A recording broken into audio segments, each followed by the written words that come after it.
Today we're talking about don't mistake follower size for revenue, and James seems to be on a little bit of a on one today. We'll say so. I'm just going to take a sip of my water, sit back, relax, and let James go. Oh, thanks, mate.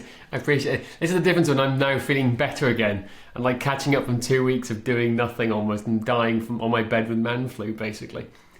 Yeah, let's. Exactly, but it's essentially it's all about perception, isn't it? It is all about perception. Let's don't mistake follower size for revenue. And this is something I got sucked into many years ago. It's what a lot of people get sucked into now when they see Instagram influencers and people like that. So it bugs the crap out of me actually, seeing this and seeing people, where people equate results, they equate success, I think is the best way to put it, with follower size or the perception of being on them. There's different angles we can go on with this now. So let's start with the Instagram influencers. So there are Instagram influencers out there with 100,000 plus followers, right? As a small baseline of what we see with most people. And they're trying to do promotions with their like coupon codes here, coupon codes there. Now, that's not a successful business model in any way, shape or form. They have a temporary solution to an influencer crowd because the way they look a certain way at the moment. And it's like Hollywood, right? If the face fits at a certain time, you're in, right? As an actor. And it could go out of favour just as quickly. And it's the same with this. It's not a sustainable business. So a lot of experienced coaches, they have imposter syndrome and they see these guys with millions of followers or hundreds of thousands of followers or even 10, 20, 30,000 followers. And they feel, I need to get that too, because that equates success, but it's not. A lot of people I know with zero followers, zero social media, earn more money than a lot of influencers, and they spend less time building it up as what they're doing. These influencers are posting every single day to be caught and seen, and then they're getting no money. And how do I know this? Because when you speak to influencers, they have no money, quite literally. They see it as a lifestyle choice and they're trying to make it in they're hoping that something's going to happen. Ain't going to happen like that. And there's a lot of people out there who've got like maybe 1,000 followers who will make more money than them. So, and you see it because you can see straight through their business. They have no website. They have no business model. They don't have a charge. They're selling little $5 books here and there everywhere. They're making a few pounds. But perception is what people believe it to be. So they're making out that it's like you see somebody next to a fancy car. You automatically assume, is it theirs? But it's not. It's just a staged photo. Or you see all these marketing gurus walking out of a private jet that they've hired for a photo shoot for an hour, right? It's those type of things. It's all these perceptions. You can see straight through these guys. So follower size for revenue is two different, very different things. I can see followers and I can go, have they got a good business model? Yes or no? No, they haven't got a business model. I bet they're earning jack shit, is what I see. And the reason I know this is because having been on the speaker circuit for many a year and speaking with people and high-level speakers in the industry who are what we considered experts, and when you speak to them away from the stage, away from the crowds of people going around them, and you actually listen to them, you find out they don't make much money too. They're struggling. Yeah, I'd say if I wasn't part of Strength Matters and I had just gone to these conferences, like Perform Better and stuff, and you see the speakers up there, and how are they? A speaker at these amazing conferences, they must be doing fantastically well. Blah blah blah. And as you say, you speak to them afterwards, and you find out, they're actually struggling because they don't have a great business model. Is that they don't have a business model? It's this vision they want to portray of themselves.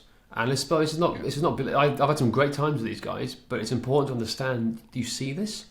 And you've got to understand where they're coming from too. Now, I'll give an exception to this. The Starrets, Kelly and Julia Starrett, right? They've been hanging out with them for years and stuff like that. They've got an exceptional business model behind the scenes. They sell products. Yeah. They had a gym. They had Mobility World. They have the Ready State. They have a very, very successful business behind the scenes, right? That is quite frankly unheard of. Mike Boyle, another one. He has a legitimate business that he's doing behind the scenes too.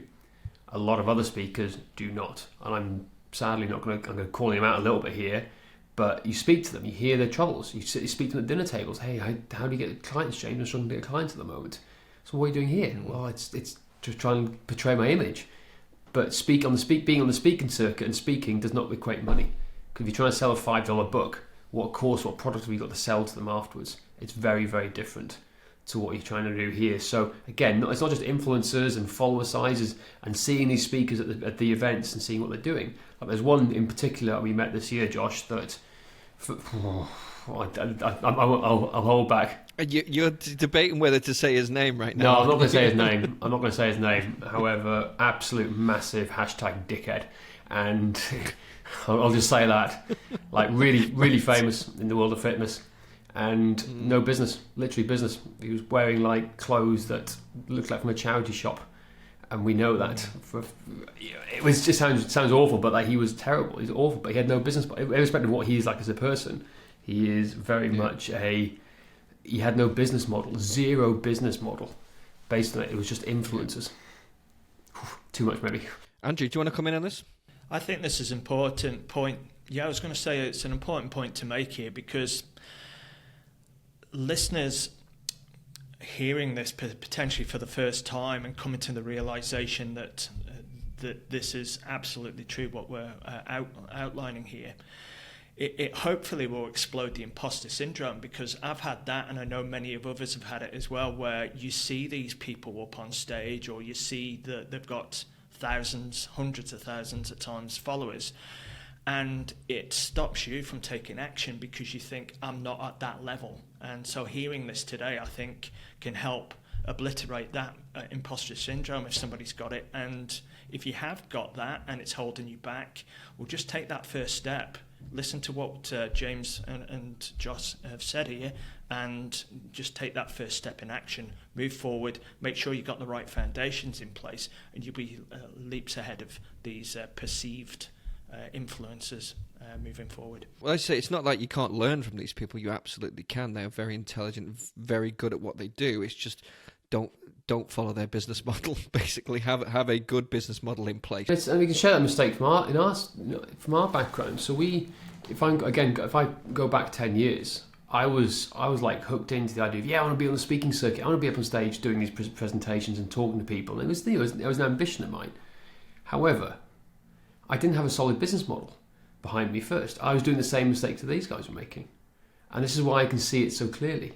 That in reality, it looked good. You're on stage in front of all these people, going around the world, talking to people. But deep down, I was like, no, I need to make money. I need to make money for payroll next week, or something along those lines. So it's very different. I can see it because I was there, but I just call bullshit on some of it now.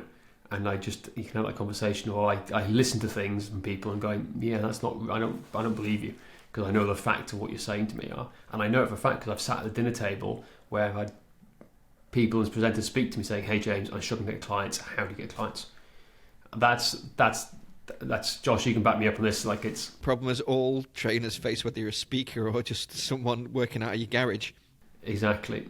So follower size does not equate to revenue or good business common sense. And I've seen it more than enough times now to understand that. Sort your stuff at home first, get a good business model in place where you've got regular recurring revenue, because if you haven't got a business with recurring revenue that's consistent, you haven't got a business really.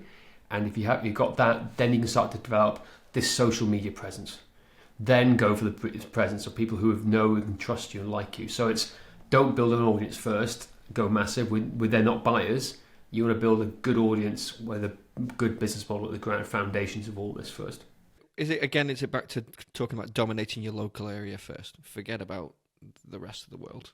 Getting experience, building that credibility and trust, starting there, they're the foundational pieces. Then you can grow rather than, I feel it's almost ego driven. These guys, they want to be front and center.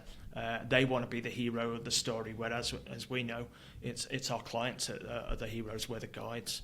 And I think that's an important point. Nice. I like that. They are the heroes, we are the guides. I like that, Andrew. Very nice. That is it for today. Please don't forget to rate, review, and subscribe. And if you want to find out what's holding you back from growing your fitness business, go to strengthmatters.com/audit and get yourself a free website audit.